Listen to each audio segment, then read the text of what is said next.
اسحاق ڈار صاحب کی طرف سے ایک اہم بیان سامنے آیا ہے اور ان کا یہ کہنا ہے کہ آئندہ آنے والے دنوں میں میاں نواز شریف صاحب جو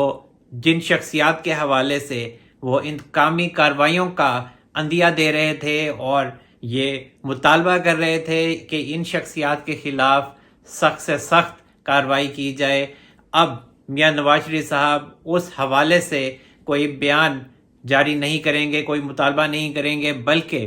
وہ ملکی ترقی کی طرف اپنی توجہ مبذول رکھیں گے۔ اسحاق ڈار صاحب کی طرف سے ایک اہم بیان سامنے آیا ہے اور ان کا یہ کہنا ہے کہ آئندہ آنے والے دنوں میں میاں نواز شریف صاحب جو